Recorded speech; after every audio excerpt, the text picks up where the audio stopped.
ಇದೇ ವಿಚಾರಕ್ಕೆ ಸಂಬಂಧಪಟ್ಟಂತೆ ಜೆಡಿಎಸ್ನ ಯುವ ಘಟಕದ ರಾಜ್ಯಾಧ್ಯಕ್ಷ ನಿಖಿಲ್ ಕುಮಾರಸ್ವಾಮಿ ಅವರು ಮಾತನಾಡಿದ್ದಾರೆ.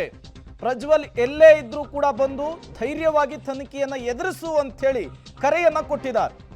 ಜೆಡಿಎಸ್ ಕಚೇರಿಯಲ್ಲಿ ನಿಖಿಲ್ ಕುಮಾರಸ್ವಾಮಿ ಅವರು ಇದೇ ವಿಚಾರಕ್ಕೆ ಸಂಬಂಧಪಟ್ಟಂತೆ ಮಾತನಾಡಿದ್ದಾರೆ. ನೀವೆಲ್ಲ ಗಮನಿಸಿದಿರಣ್ಣ, JP ಭವನದ ಪಕ್ಷದ ಕಚೇರಿಯಲ್ಲಿ ಮಾನ್ಯ ಕುಮಾರಣ್ಣ ಅವರು ಹಾಸನದ ಸಂಸದರಿಗೆ ನೇರವಾಗಿ ದಯಮಾಡಿ ಬಂದು SIT ತನಿಖೆಯನ್ನು ಎದುರಿಸಿ ಧೈರ್ಯವಾಗಿ ಅಂತಕ್ಕಂಥದ್ದನ್ನು ಇಡೀ ಸಮಾಜಕ್ಕೆ ಒಂದು ಸಂದೇಶ ಕೊಟ್ಟಿರ್ತಕ್ಕಂಥದ್ದು.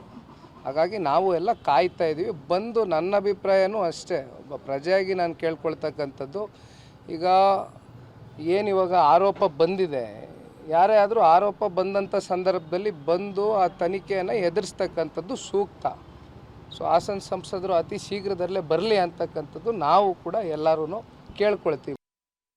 ಈಗ ನೀವೇ ಎಲ್ಲ ಗಮನಿಸಿದ್ದೀರಿ, ನಿಖಿಲ್ ಕುಮಾರಸ್ವಾಮಿ ಅವರು ಕೂಡ ಅದೇ ಅರ್ಥದಲ್ಲಿಯೇ ಮಾತನಾಡಿದ್ದಾರೆ.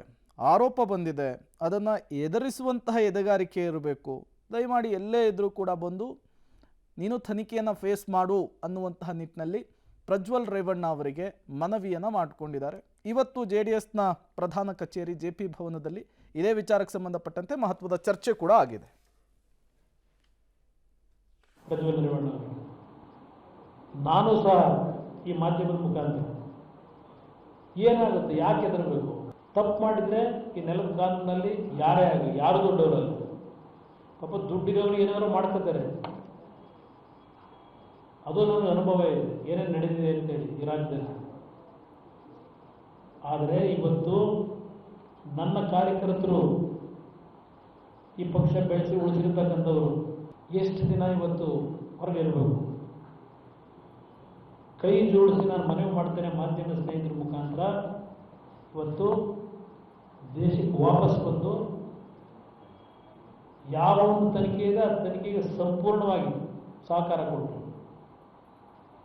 ತೀರ್ಮಾನ ಆಗಲಿ.